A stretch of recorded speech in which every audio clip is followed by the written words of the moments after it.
महाभारत एक ऐसी कहानी जो सिर्फ युद्ध के बारे में नहीं, जिंदगी के असली सबक सिखाती है। इसमें कई बड़े किरदार थे, अर्जुन, भीष्म, द्रौपदी, कृष्ण, लेकिन एक ऐसा भी था जिसे लोग अक्सर भूल जाते हैं। नाम था विदुर, एक आम इंसान जैसे दिखने वाले व्यक्ति, लेकिन उनकी सोच और समझ सबसे अलग थी। आज की वीडियो में हम जानेंगे विदुर जी की जिंदगी के कुछ ऐसे राज जो शायद आपने पहले कभी नहीं सुने होंगे। सबसे पहले बात करते हैं विदुर जी के जन्म की। एक बार एक ऋषि थे, ऋषि मांडव्य। गलत इल्जाम के चक्कर में उन्हें सजा मिल गई। उनके शरीर को सूली पर चढ़ा दिया गया। उन्होंने ऊपर जाकर यमराज से पूछा, मुझे किस पाप की सजा मिली? यमराज ने कहा, बचपन में तुमने एक छोटी सी चिड़िया को तकलीफ दी थी, उसी का फल मिला है। ऋषि ने कहा, बचपन में की गई छोटी सी गलती के लिए इतनी बड़ी सजा, ये तो गलत है। उन्होंने गुस्से में यमराज को श्राप दिया, तुम्हें एक दासी के घर जन्म लेना पड़ेगा, जहां तुम्हें कभी राजा बनने का मौका नहीं मिलेगा। और इसी श्राप से यमराज का जन्म हुआ विदुर के रूप में। विदुर महर्षि व्यास के 3 पुत्रों में से एक थे।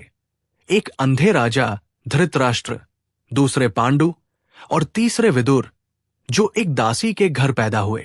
उन्होंने छोटी उम्र में ही धर्म, न्याय और राजनीति का ज्ञान हासिल कर लिया था। उनका दिमाग इतना तेज था कि हस्तिनापुर के राजा भी उनकी सलाह के बिना फैसला नहीं लेते थे। लेकिन जब दुर्योधन ने पांडवों के खिलाफ साजिश शुरू की, तो सिर्फ विदुर ही थे जो खुले तौर पर उसका विरोध करते रहे। अब बात करते हैं उस किस्से की जो सबसे ज्यादा दिल को छू जाता है। जब कृष्ण हस्तिनापुर शांति संदेश लेकर आए, तो दुर्योधन ने उन्हें भोजन पर बुलाया, लेकिन कृष्ण ने उसका न्योता ठुकरा दिया और चले गए विदुर के छोटे से घर। विदुर की पत्नी इतनी प्रेम में थी कि गलती से केले के छिलके कृष्ण को खिला दिए, लेकिन कृष्ण बिना कुछ कहे प्यार से उन्हें खा गए। ये दिखाता है कि भगवान के लिए भक्ति और प्रेम सबसे बड़ा भोजन है, ना कि राजसी थाली। महाभारत के बाद विदुर सब कुछ छोड़कर वन में चले गए।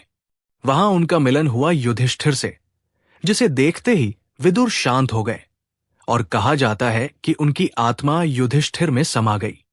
क्योंकि युधिष्ठिर भी धर्म के पुत्र थे, तो एक रूप ने दूसरे रूप में मिलकर यह कहानी पूरी कर दी। तो दोस्तों, विदुर एक ऐसे व्यक्ति थे जिन्होंने कभी गद्दी या तलवार नहीं मांगी, लेकिन उनका ज्ञान, उनकी सोच और उनकी ईमानदारी ने उन्हें महाभारत का एक अमर किरदार बना दिया। उनकी जिंदगी हमें सिखाती है, सच और न्याय के लिए खड़े रहना ही असली वीरता है। अगर आपको विदुर की ये कहानी पसंद आई हो, तो ऑफ इंस्पायर्ड चैनल को सब्सक्राइब करना न भूलें और कमेंट में बताएं आप कौन सा अगला महाभारत किरदार एक्सप्लोर करना चाहेंगे। मिलते हैं एक और नए और रोचक किस्से के साथ। धन्यवाद।